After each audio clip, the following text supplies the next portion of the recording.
That human kaleidoscope was dope. That's when you get some sick ass dancing. When you You know stop the pussy touching. went insane. Oh man. If I touch my clog to thou clog, and we clog at the table. What if we stand 5 feet apart and just do some freaky shit? Is that okay?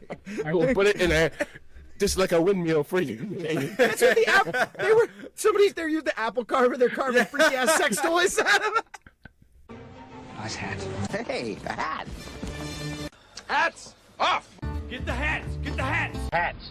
You'll need hats. We are live. Ladies and gentlemen, welcome back to another episode of the Well-Hatted Cinema Club. I'm Eric, as always joined by my incredibly handsome co-host. Give it up for Micah and Brian. Look at these guys, man. Woo, woo, woo. Whoop, whoop. Guys, it's been a snowy week, which has been a good time to sit inside, watch movies, or if you're listening at home, watch the pod, guys. We're on YouTube. We're on streaming. We got socials up, Instagram, TikTok. We got short form content out there. We appreciate any engagement. So let us know. Leave some comments. Let us know what you guys want us to watch, right? What were you going to say, Micah? I said leave a like, leave a comment, leave a few. Yeah. We really appreciate it. But as always, we're going to go around the horn and talk about what we've been watching before we get into the movie of the week. I know everyone's been calling for it. They've been calling for it back home. The comments, there's a ton of them. I'm going to go first this time. Yeah. Let's go. We've been waiting. Yeah. Let's go. So, good week for watching movies because I've just been sitting my ass indoors. Had a good little rewatch of the Steven Spielberg's War of the Worlds this past week with David. You know, it's good to see Tom Cruise in this movie. Nothing really to write home about. This movie severely... It's lacking a third act, in my opinion. I think that's what's holding it back. But Spielberg's still a wizard with the camera. It's always a fun time. I love even the first act with they don't really pull punches on trying to make Tom Cruise look like a shithead father, which I do appreciate. But what I really wanted to talk about. Wait, what were you gonna say, Brian? I was gonna say, Eric. I watched it not too long ago, and like it's just so funny because the first two acts are so good. And it's just like, you think it's going to all like, it just kind of fizzles. That's just like literally only problem because the first two acts are still like peak Spielberg. Yeah. I love everything with Tim Robbins in the basement. I think, and you know, he, again, wizard with the camera. He knows just about better than anyone else how to build suspense. That opening tripod walk scene is insane. Zippy zappy. All right, but what did you really want to talk about, Eric? Lead into it. Following up, not the most conventional movie, but following up on Alex Honnold climbing Taipei 101, which I know Micah watched. We were talking about. I had never seen Free Solo, so I gave that a look. And holy shit, something that's gonna make your palms sweat more than your like average horror movie.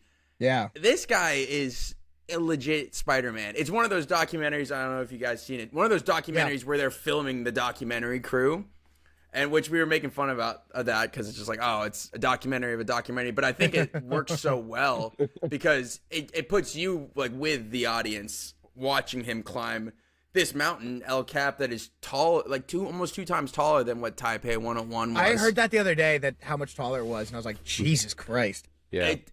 It's genuinely insane. Like, and this was in 2016, 2017, and no one's done it since. Which is one of one type of people. I don't know, and it's one of those weird sports where like, I don't know how much better technology can really get to like you're seeing like the extremes of sports being pushed now with technology. Like, it's just you have to train your brain. Ricky, I saw a thing that someone was talking about because it was after the Taipei thing with some climber, and he's basically like, the Taipei thing, there are thousands of good climbers who could do that Taipei thing. It's like a long, tedious ladder is the way he described it, the Taipei thing. He's like, what he did, but he's like, what Alex Honnold did at El Capitan is like watching like a magician, like it's magic. Like that to climbers is like the pinnacle of achievement, whereas the Taipei thing is more like, dude, I get spectacle. why. Yeah, I get why you did it for Netflix and for the bread, but like they're like, there's a lot of climbers out there who are like, I could do that. How much bread? Because Eric knows the number. How much bread do you think he got for that? Wait, how much you got? I mean, what? 500K, a mil? Well, I don't know. Wow. I guess I really thought, wow, you fucking nailed it. Was it? Yeah, you hit it first try. I was 500K. Yeah. I was thought he gonna- got like 3 or something. Cause I was actually going to go lower, but then I was like, it's got to be more than I think. He's risking his life. Well, Yeah. Free Solo one is crazy. Didn't they like study his brain? If I remember from the documentary, like his like amygdala is like fucked up or something like that. Yeah. Like, Super understimulated, and during the MRI, they would like show him scary photos, and like nothing set him off. Like nothing triggers his fight or flight response. He's it gotta like get takes in a there ton. Pennywise, I guess. his wife. Yeah, I remember he's being the so, only yeah, one, yeah, right. right? He's literally the guy from it. I remember his That's- wife being like, oh my god. being like, wasn't she like, so like, what if we had kids? Would you stop then? And he's like, probably not. I'm all about the fucking climb. I think she's really into it, but she Yeah. doesn't watch. So, like, I think with the Yeah. way Netflix forced her to watch, I was like, that's kind of fucked up. That's kind of fucked up.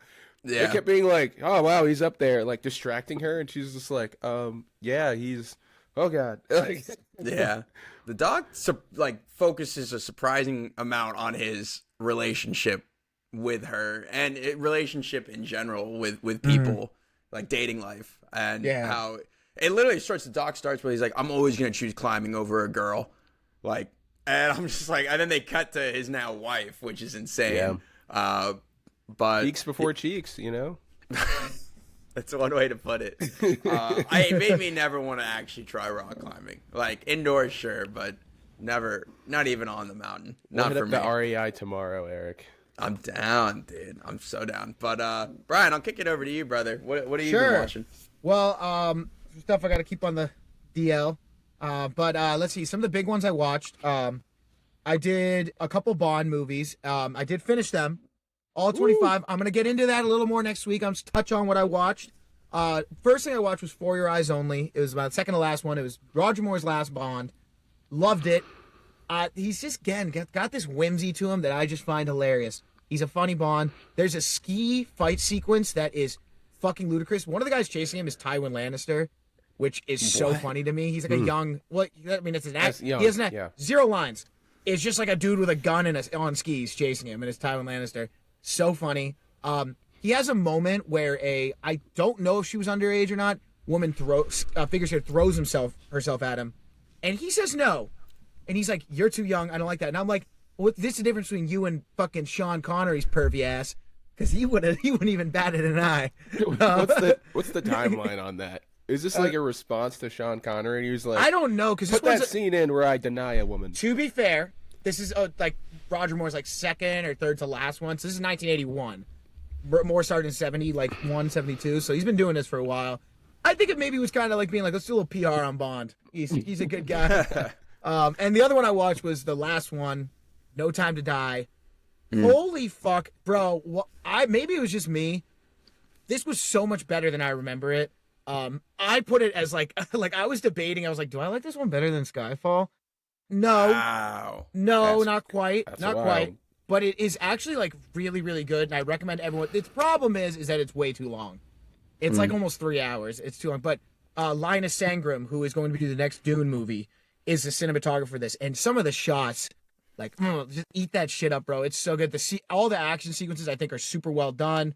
It's a great closing. I think I realized I was high on it being made better than Skyfall until I realized there was still a full 45, 50 minutes left, and we hadn't even gotten to the island yet. And I was like, okay, Yeah. so long. But the emotional ending for that, I thought was great. You know what I mean? Like, I thought maybe I was just in a real like sad boy mood time, but I'm like, damn, why this Bond movie got me welling up a little bit. Like, When they put in the nanobites that attach to his DNA, That- so he that is also can't kiss anyone. That is also another reason why it's probably not as good as Skyfall. It's a bit of a random tech, but like they have some good stakes here. Like Felix Leiter, Jeffrey Wright's character gets got. Yeah. It's treated with the weight that you'd hope. Micah, you're right, because like the ending is really sad when he's on the radio with Madeline and they're talking about the daughter. But it is funny that the only reason he can't leave is because he physically cannot ever touch anyone. his daughter. Well, no, it's any it's programmed. It's biological programmed to Madeline. Yeah. Because Yeah. Madeline was the target, so he cannot Right. touch his daughter, and he's like, "Fuck that." So He yeah, doesn't wanna live. it is kind of Yeah. a silly disease when you think about it. But I think they also do a good job of kind of making Blofeld feel a little more relevant after Spectre was a little bit dicey. So I liked it a lot. I was a What'd big you fan. think about Rami Malek's Phantom of the Spyra? So this is the thing. I think now that I'm talking about it with you guys, I started to realize why it is a step below Skyfall. Is because Remy's. I like his characters. I kind of like this like shadow outside of Spectre, but his performance is weird. It's not bad. It's just very like creeping Mr. around. Bond, Well, He's all eyes. do you wish to see your daughter? I'm like, yeah, relax. well, Brian, what do you think about the theory that, like, I know there were a lot of rewrites, and they were on like an expedited timetable to get this movie out, and the theory was that Rami was supposed to play at the beginning. That's not supposed to be Rami. Like originally, it was supposed to be like Dr. No, and Rami was supposed to play Dr. No's. He is very Dr. No-ish. Yeah. And you know what? That actually makes a lot of sense. And I was reading more about this movie because I was so curious about why it's directed by Cary Joji Fukunaga. Because I never saw this. And Hans Zimmer. They last-minute substitute Cary, like, I think it was a couple months before principal photography was supposed to start for Danny Boyle, Yeah. who backed out. They also, whoever the composer was, there were creative differences. Hans Zimmer stepped in late to that. So this movie had a lot going against it, so how good it ended up actually being is pretty impressive. And I will say Bond's score or the score Hans does, it's pretty good as Hans always does in some parts. I'm not going to pretend like he didn't recycle a bit of some of his Dark Knight. He took some of his highlights in the Dark Knight and was like, throw it back in there. There's a lot of that dun-dun, dun-dun, dun-dun. Yeah. Speaking of PR for Bond, though, they had to bring in Phoebe Waller-Bridge to write. Yeah, that was another one they brought in to write some of the. It was. So they're like, isn't 007 is I'm blanking on her name. It's she's one of the Marvel. She's Captain Marvel, or she's No. Captain Marvel. Not the Brie Larson, but she's also Captain Marvel. She's one of the Captain Marvel. She's in Doctor Strange and the Multiverse of Man. You'd recognize her. She's actually really good in this, I think. She is good. People got mad because like, what, Bond's a woman? No, Bond is retired. She is now 007. She's 007, yeah. Yeah. M is kind of a dick in this movie. I like it. I just think I think when you sit down and break it down, because I was like sitting there being like, this is incredible. And then I'm like, then you kind of sit back and get late and forget the pretty images. And you're like, oh, wait, that doesn't really make any sense.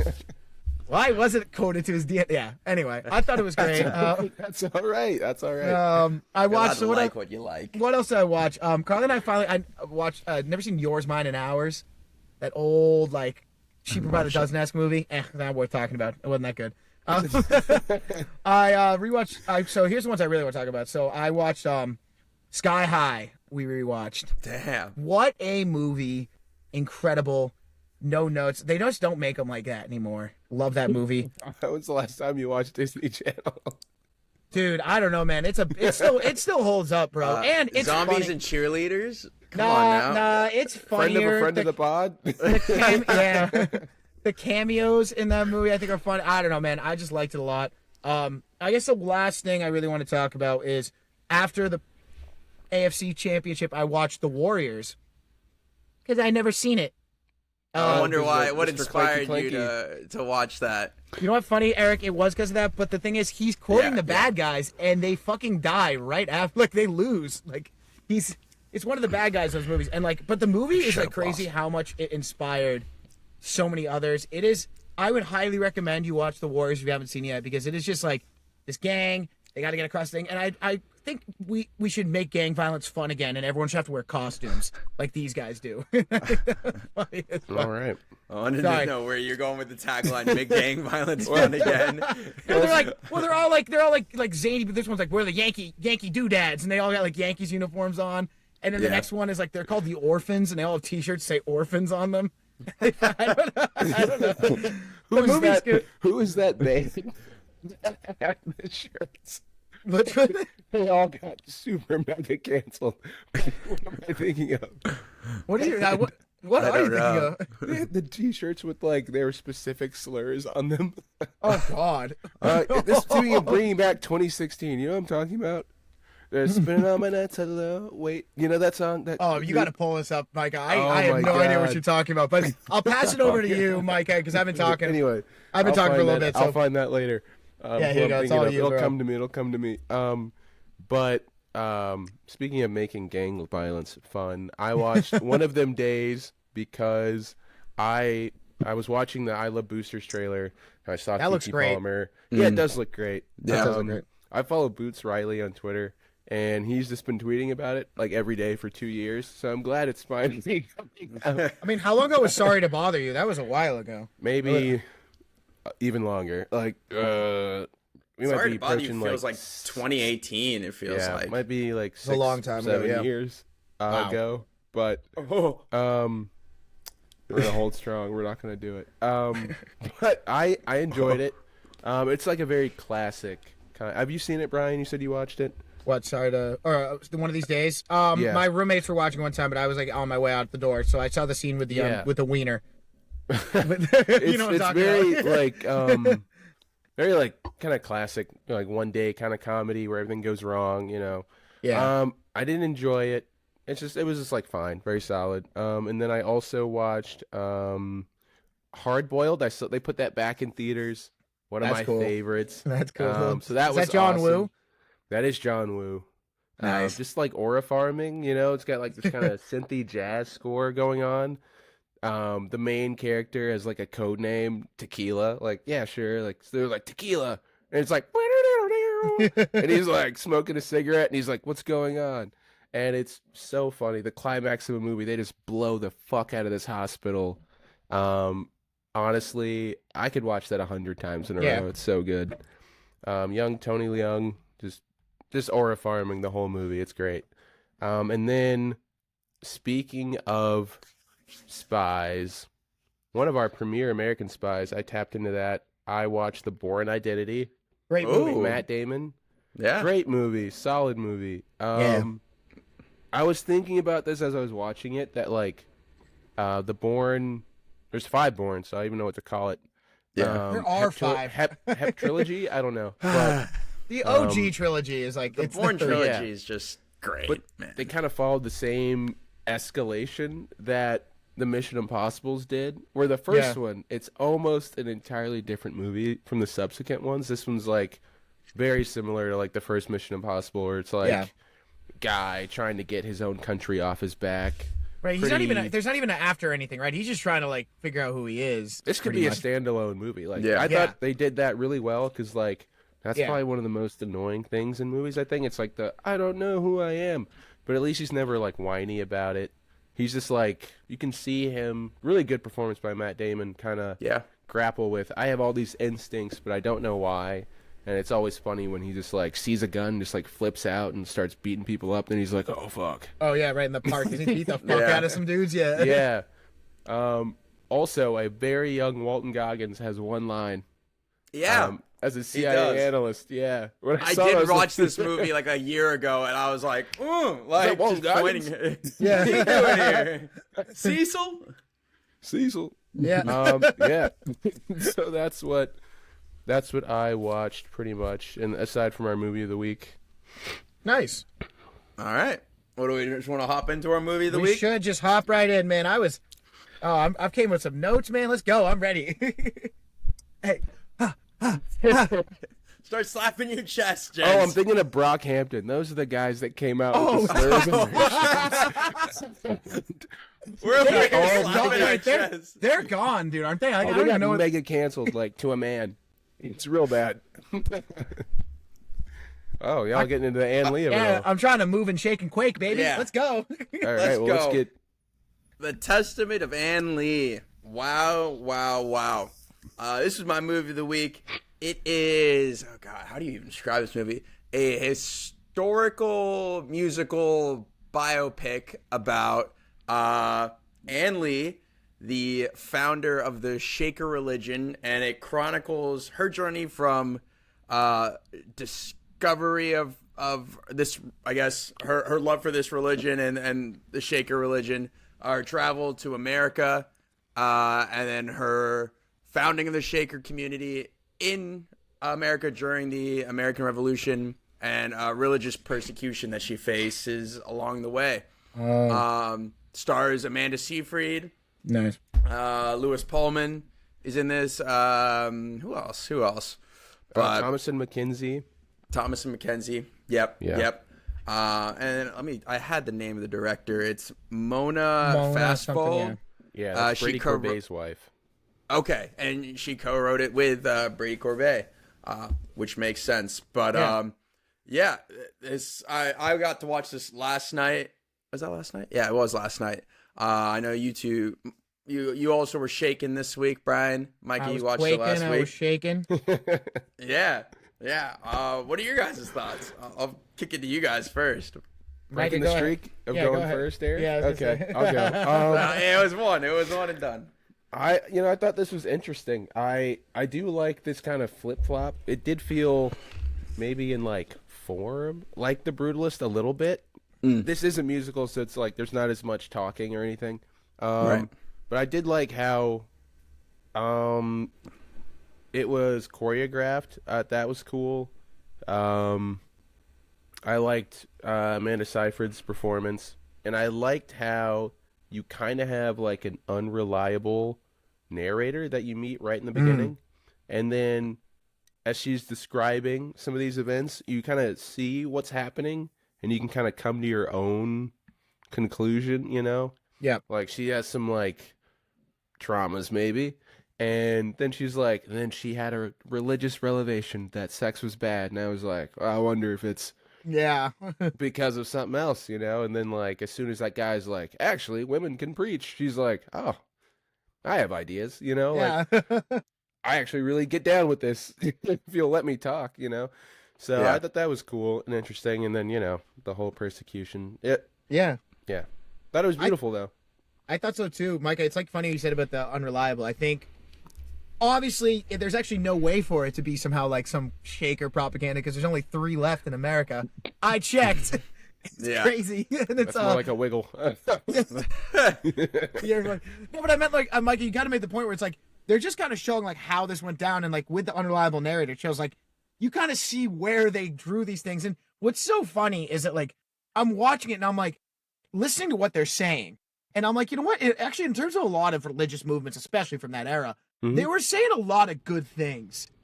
But unfortunately, I didn't realize, because they didn't really say it in the movie expressly, but I read later, sex is forbidden even for procreation. Like, at all. So every new members need to be absorbed, whether they're children. And then the children get to decide if they're 21, they want to leave. So, like, that's why when I was on my train ride home, I'm literally just reading all about the Shakers. I'm like, well, this doesn't seem sustainable. And sure enough, it wasn't. It says they peaked in like the early 1800s. Yeah, what around say, like 6,000? 6,000 something, and it fizzled. And I'm like, like you said, I get why for her. Like, and I was talking about it with my friends yesterday, where I'm like, well, think about it. It would be really appealing to a woman, right? You're 22 years old. You've already spat out 7 children. Sex to you is nothing but like unpleasant. There's nothing good that comes from it. So it's like I could see why that would be the draw. And like, yeah, it's just like crazy because it's like I never heard of this movement. And there was I didn't realize they were right on the Hudson. They were right. There was a big deal with the Revolutionary War. I enjoyed it. I think it was a little bit slowed, a little bit down at times, but it was well shot. I enjoyed, and I learned something new, which is something you can't always say about a movie. Eric, what about you, buddy? Yeah, I definitely learned something new. Because I didn't know anything about the Shaker religion, the community. So going in, seeing them shaking and quaking, that was a barrier to entry at first. Like that initial scene, I was giggling a little bit.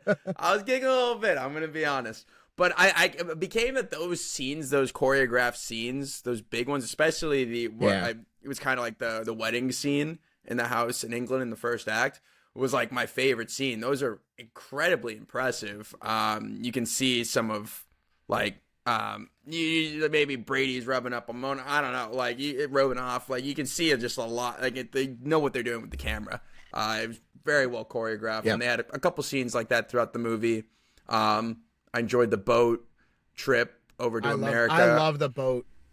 The sequence, the prayer sequence on the boat. I thought that was one of my favorite scenes in the movie. Yeah. I was giggling at, I found myself giggling at times, like the guys on the boat being like, "Shut up!" Like when they're just yelling at them to shut up when they're praying really loud, and I'm like, that's funny, like that's funny, but What up? And I was getting mad because I was like, when they had the storm and they're sitting there praying and the captain's trying to focus to save their lives, I was like, maybe don't pray so loud. I wish I could remember the songs. That was one of those moments where like the unreliable narrator is like, and then a miracle happened, and then like you see them pitch in to help with the ship, and they're like, and they all chipped in to bail, which was like a miracle. And I was like, okay, so teamwork made the dream work. Yeah.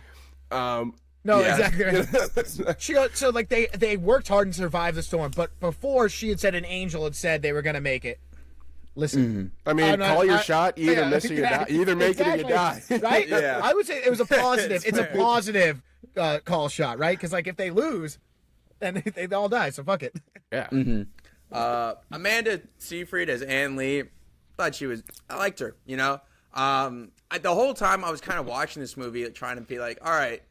I know this movie was like very Did you well. just rib it? I'm sorry. Did you just rib it? Oh, it's the cork on. It's the cork on my meat. Sorry, I'm sorry. That's my bad. No, that's my bad. I was like, did I rib it? I was like, I don't sorry, know. Like I twisted the cap and it went. Sorry, go ahead, Eric. Please don't cut you off. No, the whole time I was kind of watching this. Like, I know this was like a movie that was like pretty. Like people were excited for it. Like, looking forward to it. Like for award season. It didn't get nominated for anything. So I was kind of looking for maybe reasons for that. The movie never really like gripped me fully. I never really, and maybe it's because the barrier entry to the Shaker religion. Like I had a hard time getting, like seeing what the maybe not the conflict, but the driving force at times. Yeah, I agree. What do you mean? Because I guess it's the whole time you're seeing everyone else question her, right? And so with the unreliable narrator kind of in your ear saying like, it's a miracle. She had like someone like this guy's pointing and running. I'm like, that's okay. And so like your natural. It didn't really ramp to anything either, Eric, like you're saying. Like it was like we kind of dragged along, and I really thought when her brother comes back from that journey, right? This is when they're getting kind of set up, and he's like, "What did you say to the general from New York?" Like he's like, "We're like that's bad. We're gonna be in trouble." I was like, and I get it, they didn't want to lie. Like obviously, what happened is what happened to her. But I just feel like there was like it was ramped to be like, no, like you're Jesus, and then it's like, yeah, there's that moment. We know what happens, right? They come in, they start cracking, beating ass, and doing on the site exams, and when they like pulled, it was weird, bro. They're like check what she's packing. That's right. Weird. Yeah. But then it kind of was just over as quickly as it began, and then just movie was just kind of over. I don't know. She died of old age. Yeah, that's what I'm saying. Like it kind of felt like it was ramping up to like her beliefs meeting an actual wall, and she never really did. She's met a bunch of speed bumps.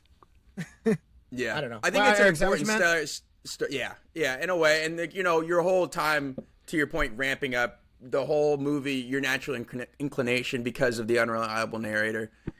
Is to question what she's saying, what her beliefs are in a way. In the end, I thought it was going to lead towards something. Obviously, you're going to have these revelations along the way, and there's never going to be a moment of full, like, where you see her beliefs come to fruition. But I was wondering if there was going to be some final act where at the end she gets the religious persecution she faces in Massachusetts is what kills her brother and her. It's an important story in the end, I feel like, to tell. I think it's a interesting story I never would have been interested in, and doing it in the way to make it a musical, I thought was I was questioning it, and I think it worked for this sort of story. Like again, those choreographed sequences were beautiful. But I never really fully got into it, I guess, in the way. I don't know. It's a good, not great kind of situation going on here. Like, you see the vision. I like what they're doing. It's just not great. You know what I mean? It was good. There was I feel like we can all be like, that was a good movie.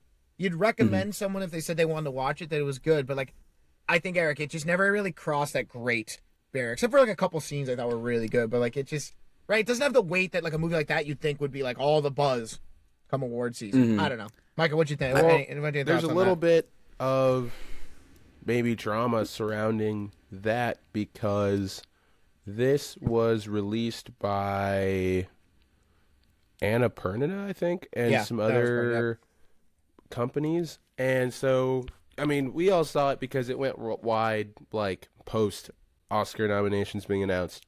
So no one really had a chance to see this movie. I don't know if screeners went out, but I've been waiting to see this for a while. It left empty-handed, didn't get a single nomination. And the backlash from that is that now at Sundance, where these, like an A24, a Neon, Sony Classics, all those start buying up movies that get out, no one wants to sell their movie to this company right now. They're like, I just saw what you did with Searchlight, or it's a Searchlight or maybe, Annapurna? I think it is. I think Annapurna was a part of it too, but Searchlight was the main one. I think it is Searchlight. Yeah, my mistake. But so they didn't distribute it at all, right? Like they didn't do shit with it. They did now after too late, Yeah, so no one wants that to happen to their movie, so they're avoiding Searchlight like the plague.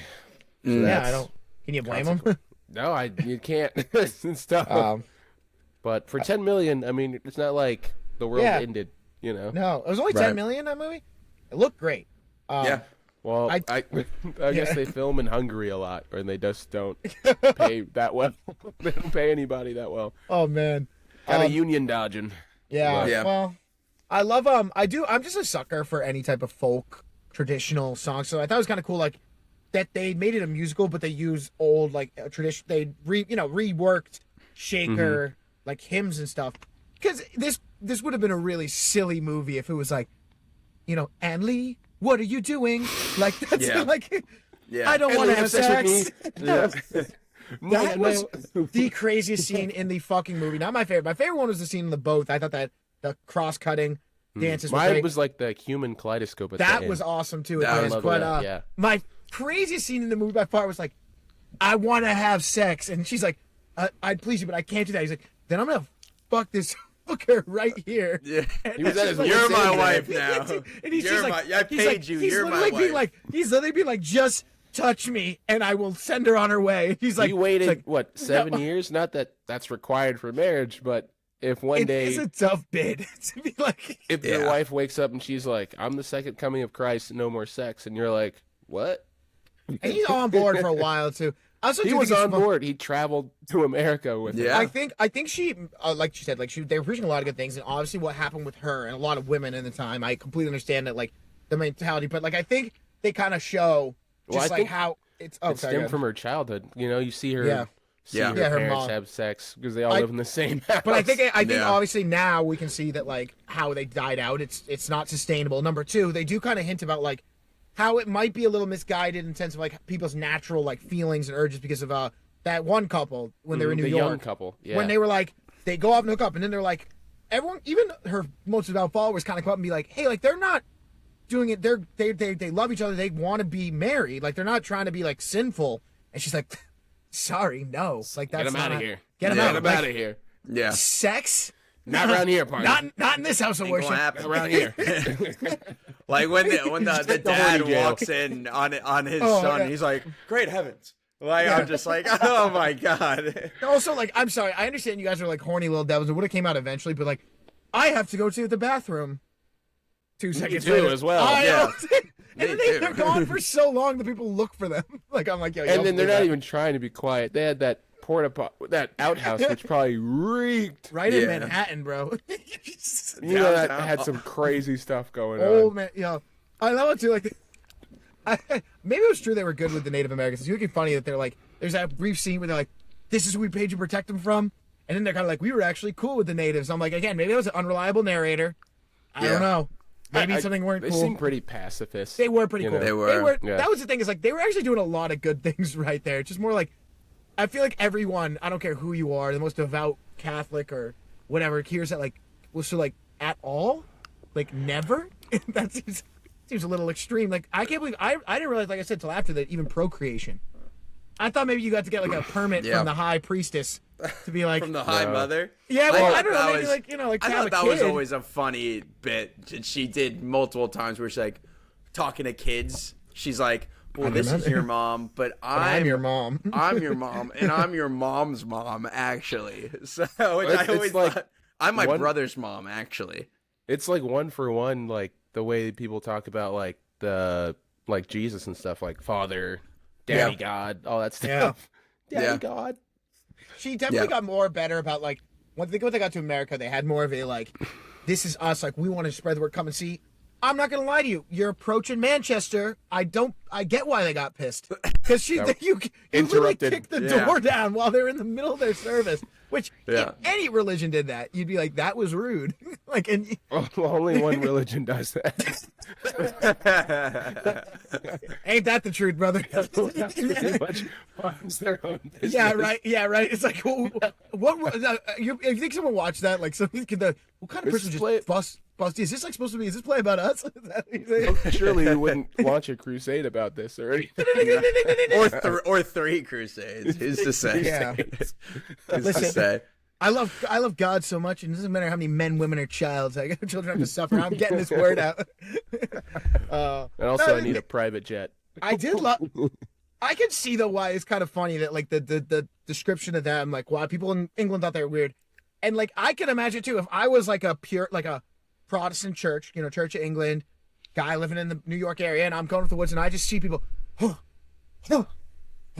I'd be like, whoa, wait. I gotta say, that's got nothing on like an average Baptist service or some of those kind of churches where they catch the holy. Now they're hooting, hollering, screaming, running around. Yeah, they're like the spirit. But I meant more like at it's the definitely time. Evolved into But wait, I had a question though, because maybe I misinterpreted this, and if you guys remember, they said a point where they're like, they said people were making reports that they were out in the woods naked. Yeah. And her right-hand woman, did she dispute that? I couldn't really understand what she meant. Was she saying like that didn't happen, or there's a reason why they were naked? I think they just wore a lot of clothes back then. So if you strip down to your underskirt or whatever, you're naked. Yeah. They were probably in like their night shirts and stuff. Like they were like the guys were shirtless, is what she said. Still a full it's dress. hot. Yeah. Oh, that's what she said, right? She's like the guys were shirtless, and we were just like they took off their 8-layer dress so they could dance a little bit. Down to 2 layers, like harlots. Yeah. Harlot, put your bonnet and your other bonnet on top of that bonnet.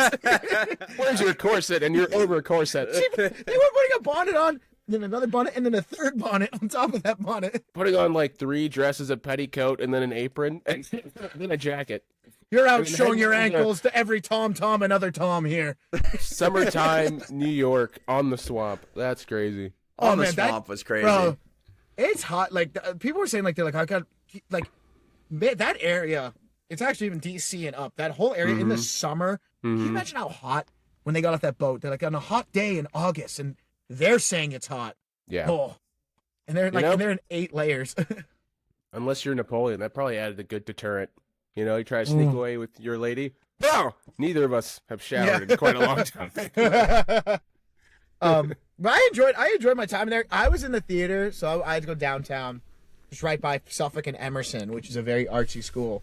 Ooh. And I must have been at the film clubs showing, because I'm in there. I'm sitting there. It's like me and a handful of other people, and I'm sitting by, and just rows of like beanie wearing, like these hipster ass kids were flooding into this theater. They and snapped when the movie was over. Only one of us is wearing a beanie right now. Guy with a movie podcast.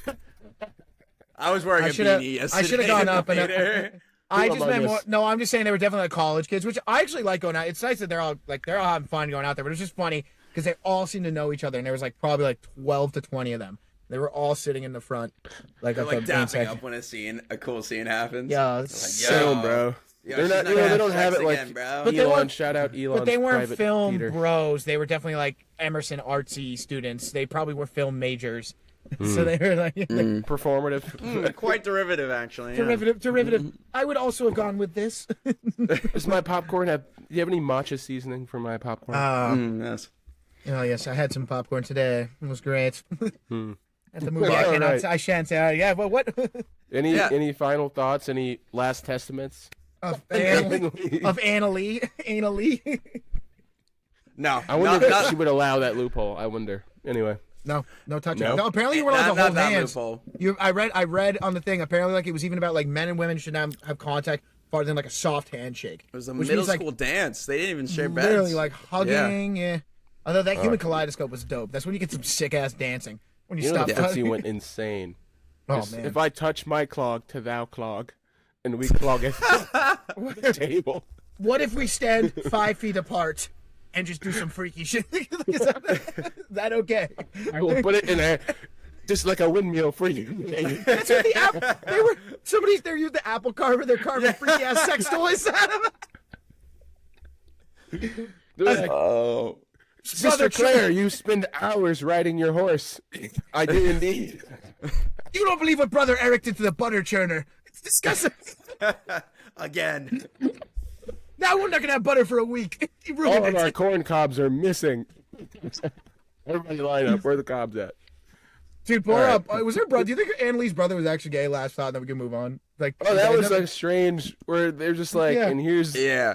I guess I mean he gave it up just like everyone else gave up. Sex. Yeah, I mean it doesn't really matter whether he was gay or straight because like unless he was like I do volunteer to go out alone for weeks at a time and minister to these young boys.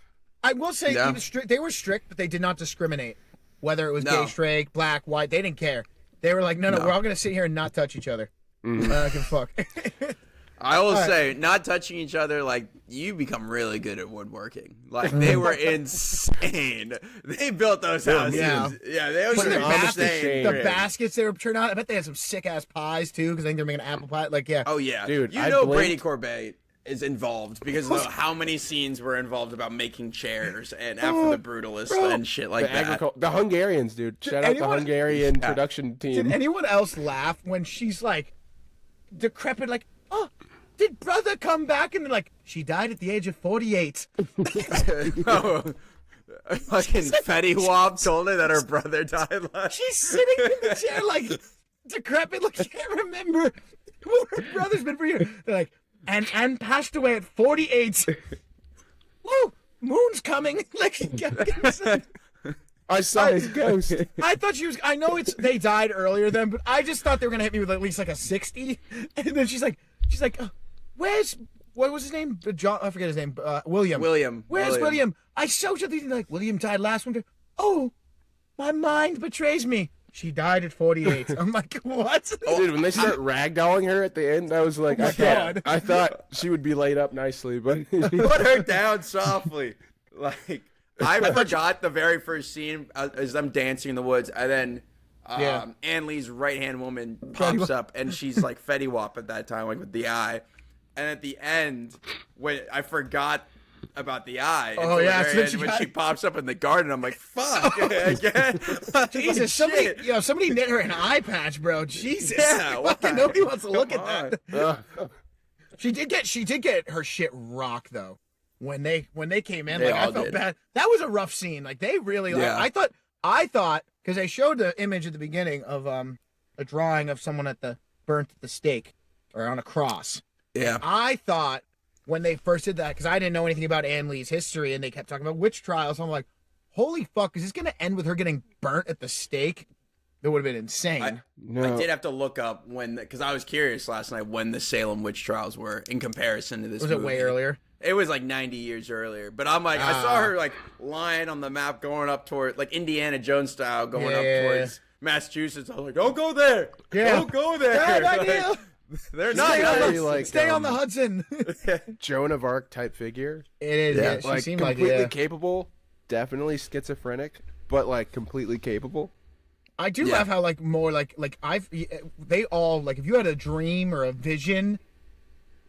I hear voices. God, probably. I assume. Right? Who else? Micah, who else? I haven't eaten for a week. It must be God. I know.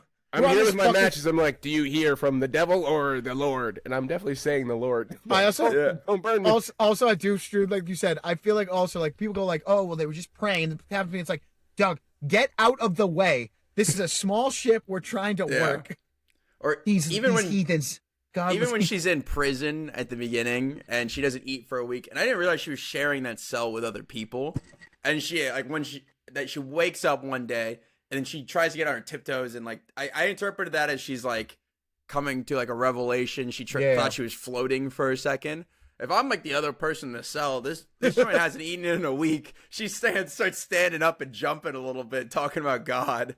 I'm requesting a transfer. I think I think they also could have done like one more second of dialogue, or one more line when they were walking by the auction. because they didn't really clarify. They just said shame. Who were they yelling? I don't know. I thought it was weird. They just were like shame.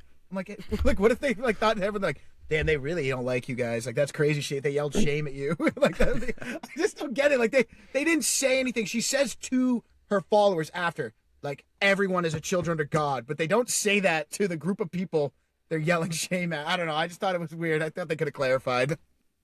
What are you gonna do? What are you gonna do? Whatever. Do you know what? Song about it. Yeah.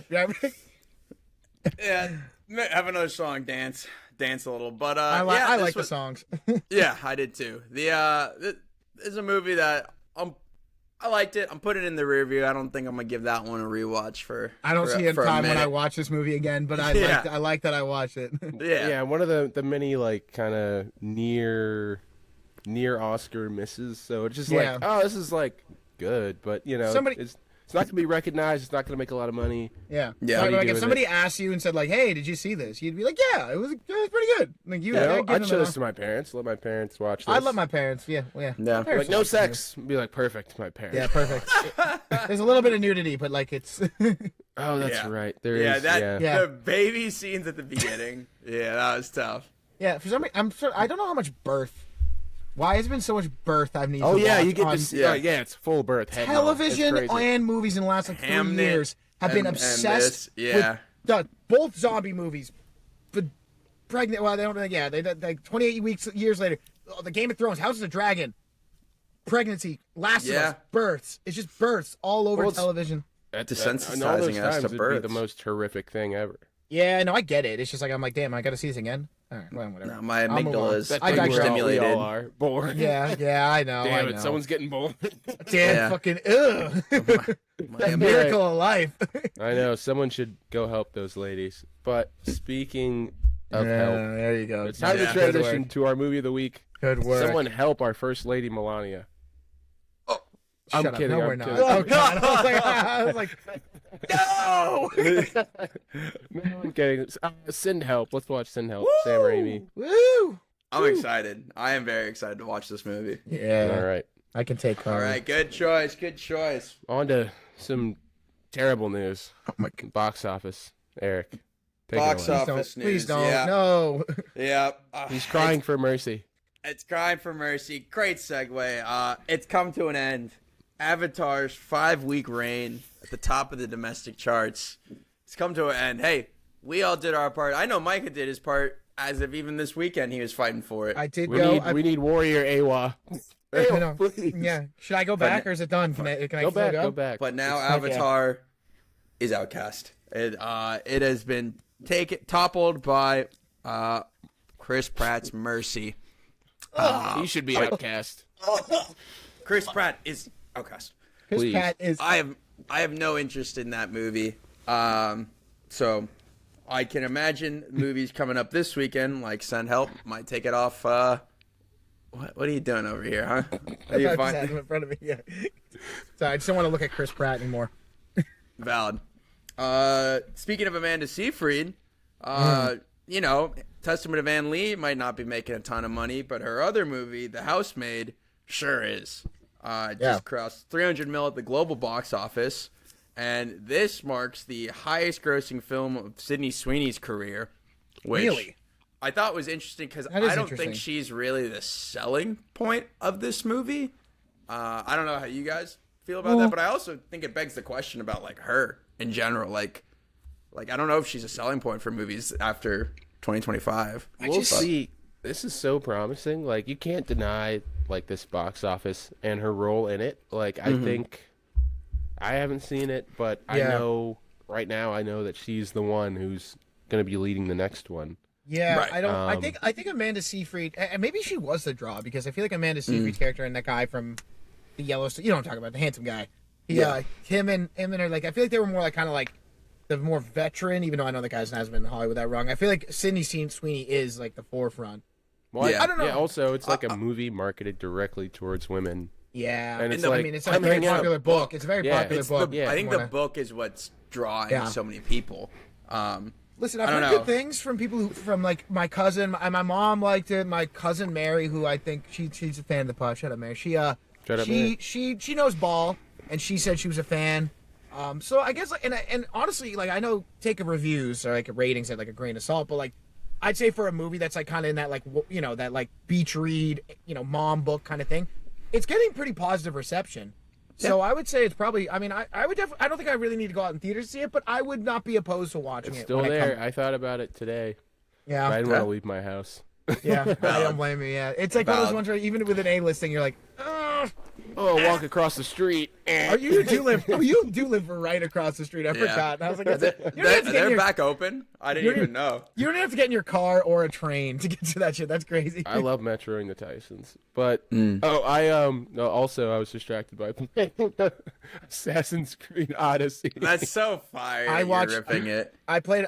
Mike, when you said that, I was laughing because I was like, why haven't I gotten down to like editing more podcasts? I'm like, I've been playing too much Red Dead, bro.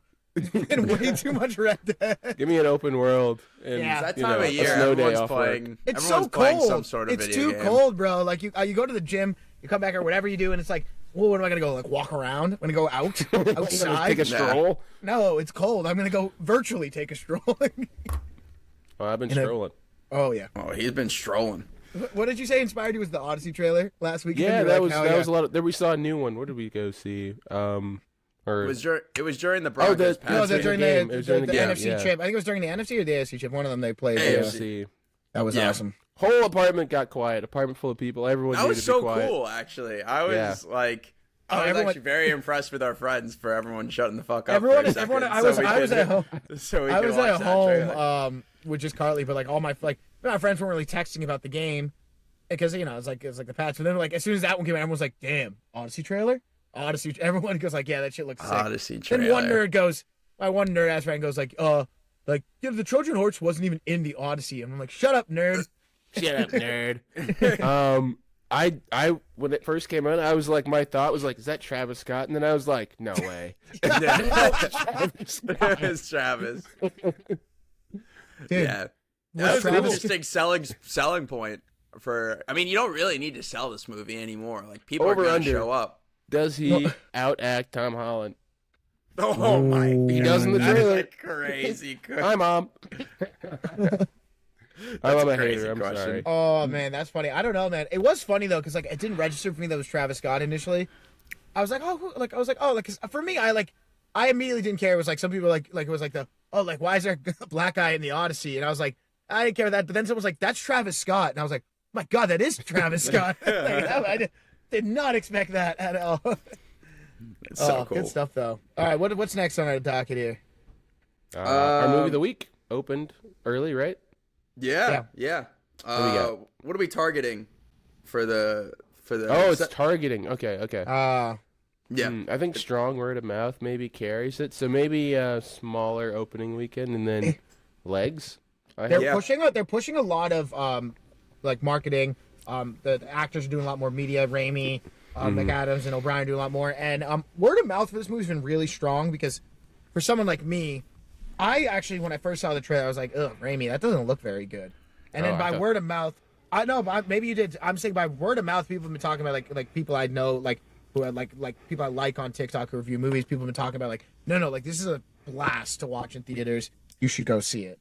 So word of mouth's been doing great. And a theater today that I saw was that we had a lot of traction there. All right.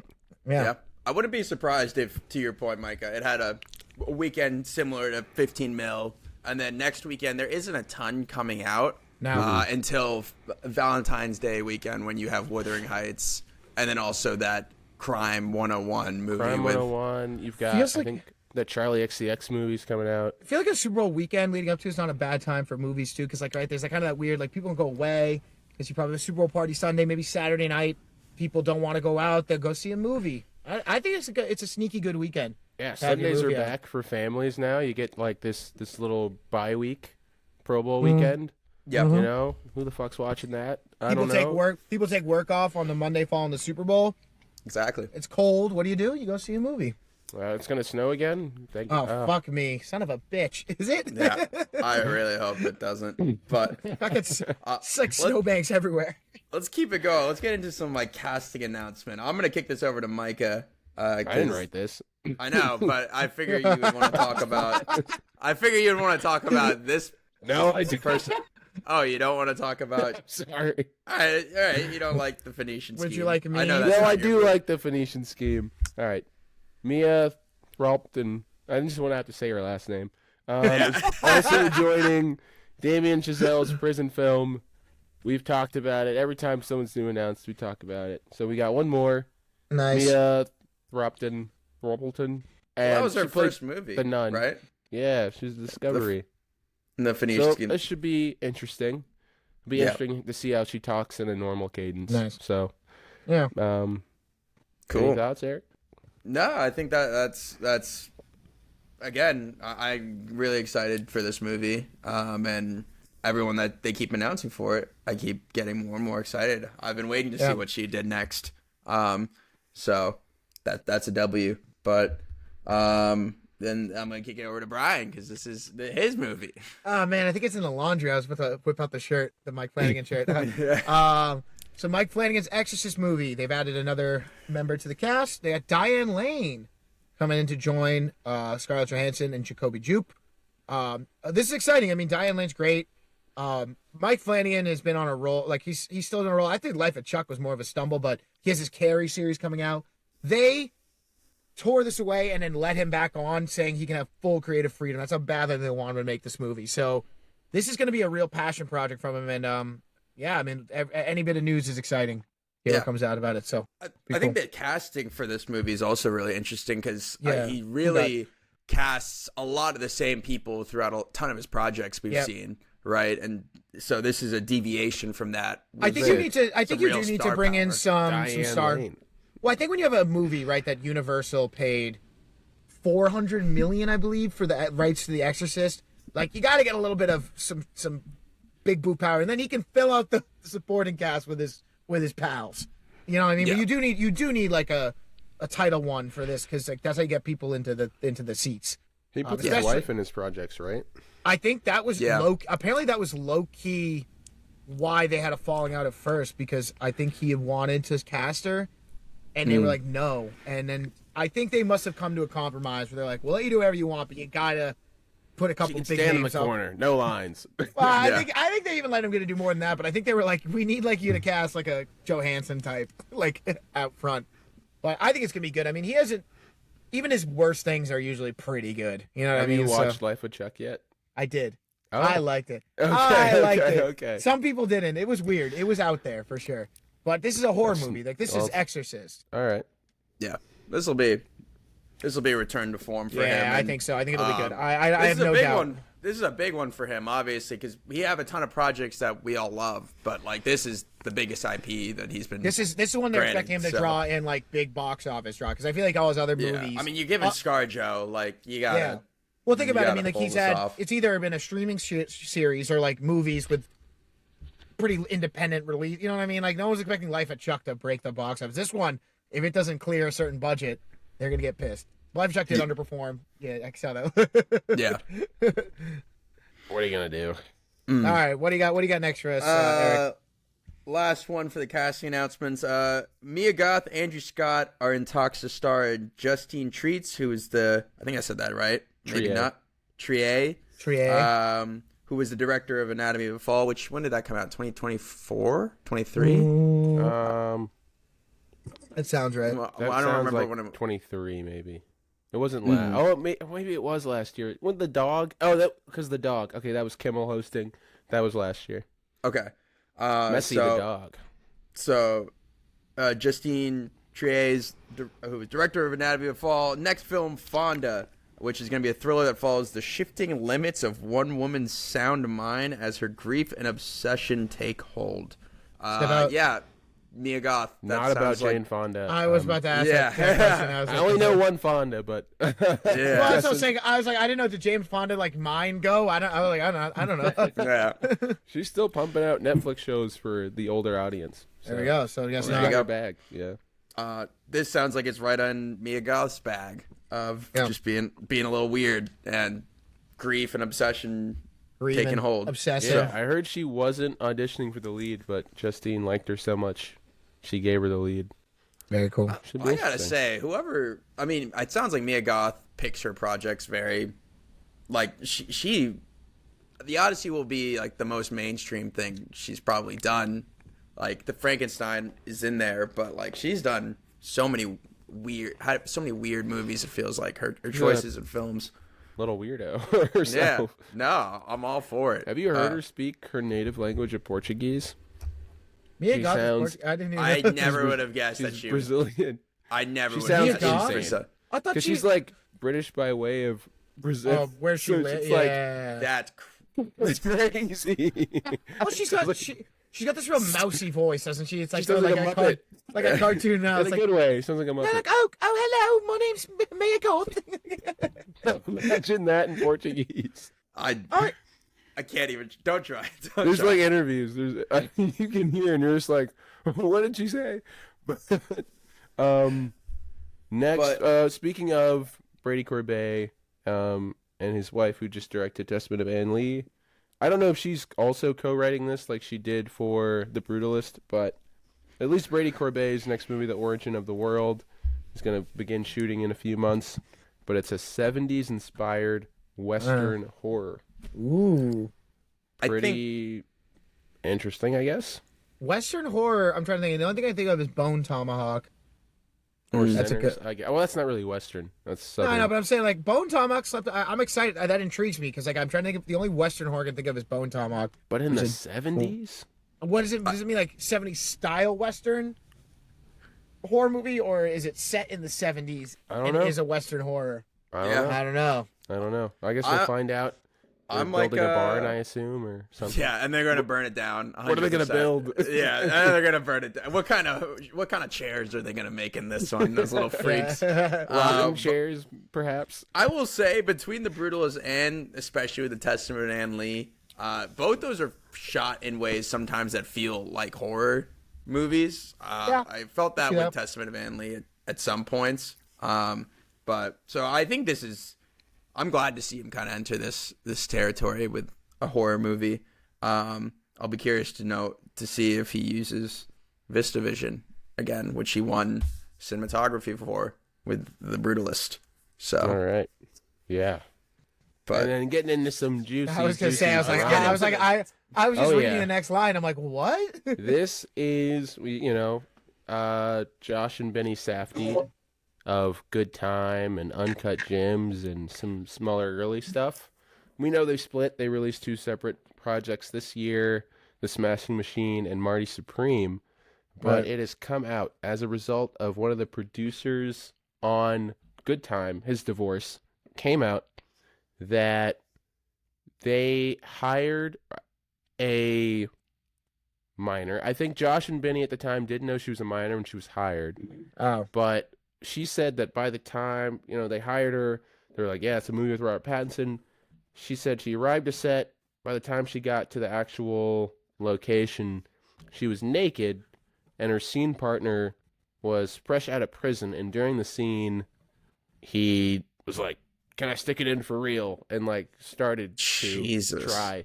And I guess the way they had split responsibilities is that Benny was boom mic operating or doing sound off to the side, and that Josh was kind of acting as director that day. So it was his, it would be his call to end it. I guess it went on for too long. And so this is coming out, and it's not looking good. I just saw that Josh yikes! just dropped out of a Q&A for Marty Supreme, Oh. one of those things. Eesh. So we'll see, this was, also several years ago. They didn't put the scene in the movie because I was trying to think back. I was like, I was gonna say I haven't seen Good Time. I don't was remember. it like Good in the Time, but- club scene? I don't remember. Well, the whole thing's cut. I don't know. So Yeah. it was between, how they just hire kind of real people sometimes to play a character. This one was fresh out of prison, Jesus. was high, acting a fool. So that's all bad, and we'll see what Is the girl okay? impact that has Like, professionally, or obviously there's a interpersonal cost. He doesn't work with his brother anymore. I guess that was Yeah. one of the big creative rips, and I guess Oh. Uncut Gems was kind of like the last thing maybe they'll do together. Oh wow. So we'll see. It's not looking good, but it's people are upset about it. What do you guys think? I I don't even really know what to say. Brian said it first. Like, hopefully, obviously, like what comes first is she's okay. She okay? Like, right? I assume nothing. I mean, this was almost a decade ago now. Yeah, this is a while ago. And she's coming forward now. Well, or a producer is coming forward now about it. No, I think it came out in the divorce, like, files, papers, that kind of stuff. Yeah. Maybe that also had damaged their relationship. Whoever hired her, it's kind of a tangled road. I don't think this would have come to light unless that couple had divorced, and then you kind of like, oh, that's why Josh and Benny don't work together anymore, and all this stuff. So it's kind of like a domino effect. Yeah. Right. Well, it's unfortunate, man. It's just like one of those things. It just puts a tarnish on things. It makes you wonder about everything that went on behind closed doors. Like, obviously, hopefully the girl's fine, and I hope whatever happened that day was like only to a certain extent. But it just makes you wonder about, like, now it's like, okay, like which one or both of the Safdie brothers were they actually like active about what happened? What was the cover up? Who's mad at who? Who kept their mouth shut and who didn't? So, like, it's like I want to believe that both the Safdie brothers might have just been like, it got away from us, but like maybe one of them is more complacent than the others. I don't know. I think most of the culpability is kind of falling on Josh right now.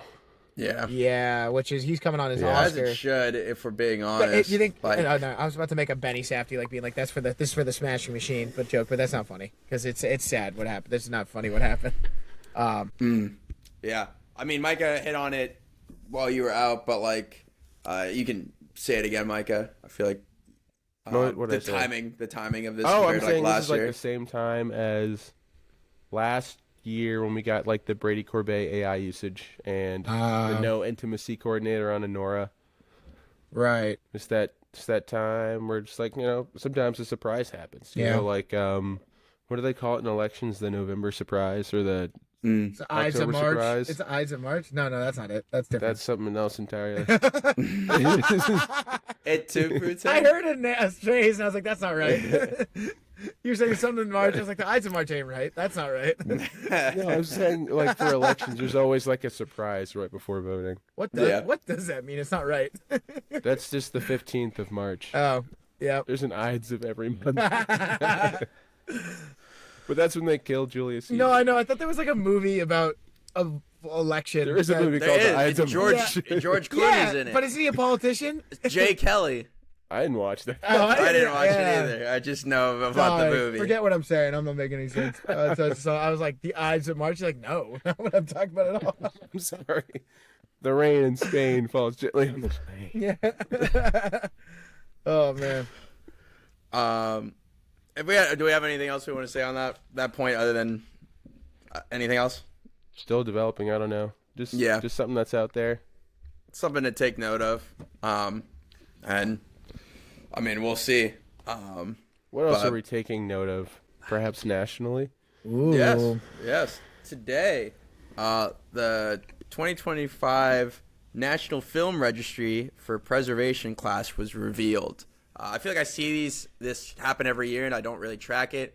But all it is just the Library of Congress selects 25 films every year for the National Film Registry due to the importance of preserving their cultural, historical, or aesthetic impact for future generations.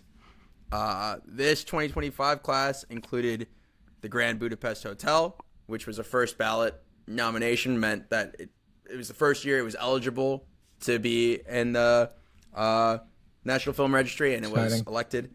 Cool. Inception, The Incredibles, The Truman Show, The Karate Kid, The Thing, among other movies. I just hit on a couple of those.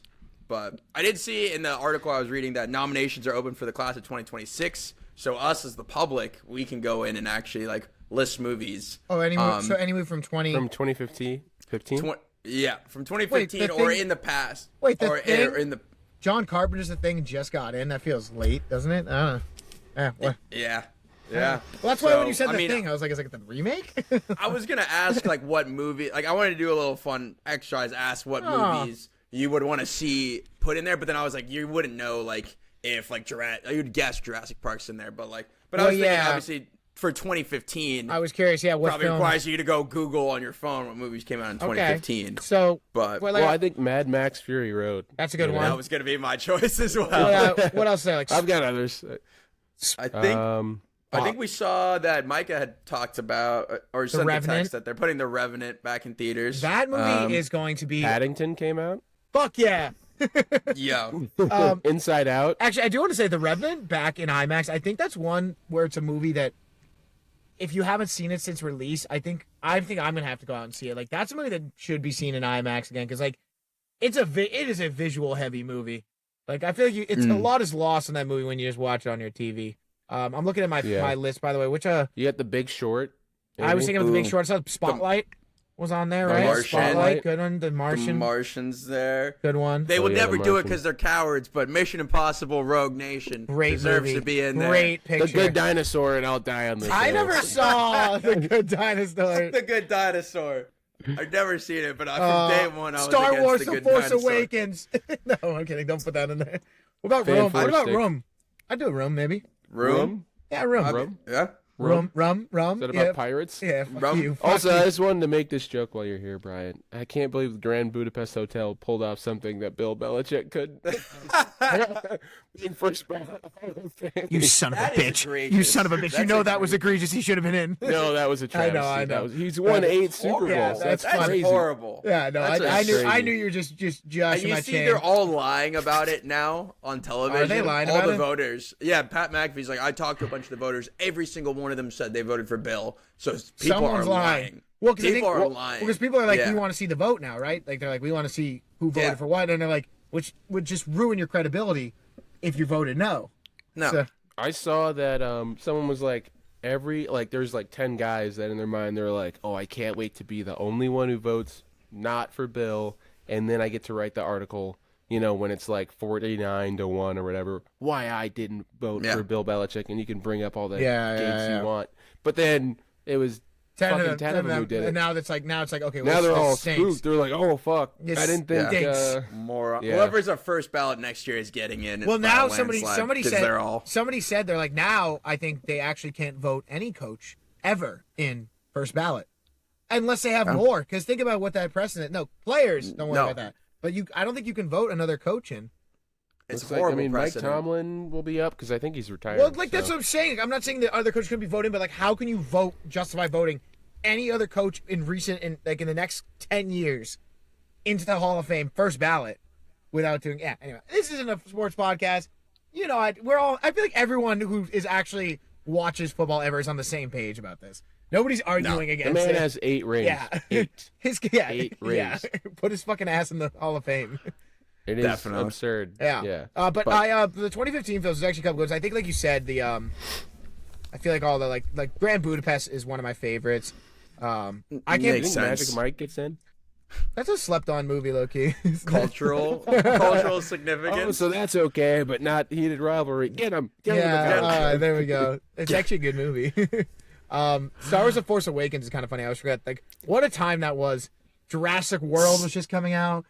Force Awakens. All these franchises that we now. Peak slop. I know. Right now Peak legacy slop. Furious 7. Peak slop. I don't know about. Oh, you know what? I saw that in theaters. I don't give a fuck. Yeah.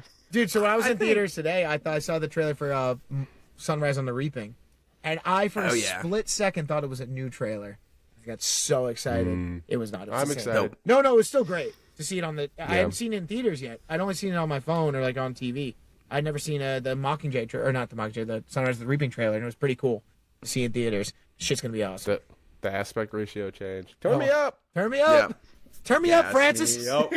Francis Lawrence. You're on a heater. Well, I'll forgive you for fucking what was that? Ballad of the Poopies and the Peepees. Oh, songbirds and snakes. It's just You're close. Tough. The longest I think movie the ever casting made. was good. The longest movie ever made is what I call it. Okay. Did you ever read the book? No, I heard the book. You told me the book is like because it's so all, much more it's in all their in head. his head. That's what you told me. I have no idea how you. Yeah. All right. Something that's not in our heads, but across the pond. Oh wait, that's a bad. Across accent, the pond, man. Okay, tell us about the BAFTAs, Micah. Tell us about the BAFTAs. Tell us about since Eric's half BAFTA. Tell us about the fucking BAFTAs. I'm Billy Kimber. I run the BAFTAs. I run the BAFTAs. That's good. Yeah, BAFTAs a lot of the same that we're used to in terms of the movies at the top of the list. Nice. One battle after another is leading with 14 nominations, and right behind it is Sinners with 13 nominations. Sinners, this is a great point on it. It just set the record at the BAFTAs for most nominations for a film by a black director. Similarly, Hamnet comes in. Yeah.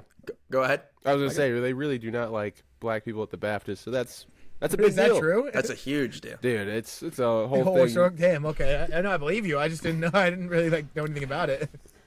Yeah. All right. Sorry. Continue. No. That's a good point. And then similarly, Hamnet came in third with 11 nominations, and that also set the record for most nominations by a female director. Wow. So very cool. Good year for inclusion at the BAFTAs. But then Marty Supreme also was tied with Hamnet with 11 nominations. Frankenstein with 8, tied with Sentimental Value, also at 8. Frankenstein is so strong. It's crazy to people love Guillermo. It was kind of funny because when I watched it, I liked it a lot. Like I liked it, and Jordan thought I had more than most people. But I was kind of like, I didn't think it was gonna get the hype it did. I kind of thought it came and went. Dude, people love Guillermo. I saw videos of him at Sundance, like singing with the mariachi band and like making like cultural food and just having a time. You know what? Also, you know what's funny? I didn't say this in the opening, but I finally watched for I'm ashamed to admit the first time, and a movie that came on was Mickey 17. What a movie that just like, came in one. Good, not great. I think good, not amazing. Like not great in terms of Bong Joon, but like I said, good enough where like if it came out in the fall, right? You think like, what about like something? Yeah. Like, we've got to nerf Eric. This is getting out of hand. What do you mean? I'm coming back. Okay, I actually would like to let the record show we took like a 5-week break, and then we come back and suddenly I have no movies out. I would have like 6 fucking wins under my belt, but then we come back now I'm never gonna win again. I think actually in that middle portion, Micah was winning. Okay, fine. Let's restart the count. I want all your vulture. Everyone needs to compile every single one of their vulture emails, and we're gonna look. Screenshots. I want screenshots. Should we go read off our count totals? I guess. Yes. Go Brian, ahead. are you updated? That's the updated Yes, number? It's the updated fucking Where's number. The rest of it? Fuck you. You son of a bitch. I was winning, and then we took a break for Christmas. Right. Eric, how many points do you have? Fuck you. I got 3,147. Wow. I've got 2,850. I have 2,270. Damn. Yeah, it was real great for a while. I got no points, and he's really... I would love to look back. I'd like to look back on those days that we stopped counting. Now I'm losing my lead. Yeah. Well, let's check, and if I didn't win, fine. We'll check. There's a chance. Listen, Micah, this concerns you too, because maybe it doesn't give me the lead, but it might give you the lead. Well, we only count it if it does. That's a good point. I think I'm so fucked. Because here I come. There's nothing. Gentlemen. What do you have out that's like making? Oh, it's the award seasons, which It's award season. I front loaded my shit so hard, it's not even funny. It's award seasons propped up by Zootopia and Avatar. I have Zootopia and Avatar, dude, besides Zootopia and Avatar, all my shit was fall. Like Five Nights, Predator, Wake Up Dead Man, Black Phone 2, Keeper. Now you see me, now you don't. You choosing the Netflix movies? Well, I only chose one. I only chose one Netflix movie, to be fair. Which Wake Up Dead Man, that one's on me. But like, listen, Black Phone 2, Five Nights at Freddy's, and Predator Badlands had me eaten like a king for a while. They did. Yeah. Well, shout out Zootopia. Shout out. Yeah, Zootopia. Marty Supreme is carrying. What does Marty Supreme have for you guys right now? 800. Yep. Yep. Carrying. I never had any. That's crazy. It's just because Timmy's getting nominated for so much, and then obviously everything else. Well, he's got 10 at the BAFTAs, so. I was that fantasy team that one that's 4-0 at the beginning of the year, and then you're like, yeah, they're gonna win the chip now. I know. Bloomer. But, oh my god, that wraps it up. Joe Mixon hurt. All right. For this episode, but next week we're celebrating. I think that'll be our 1-year anniversary of the pod. Whoa! So we're gonna be doing like a recap of all the movies that we've been. All the movie of the weeks, our favorites, our least favorites. So look forward to that. Micah's got a cool little movie of the week. We got Brian's Bond breakdown, baby. It's coming. It'll be a good anniversary episode. We're really excited. So excited about it. Come man. stick the Naked Pod. Naked Pod. It's coming. It's happening. We're stripping. I gotta get a tan, bro. For All right.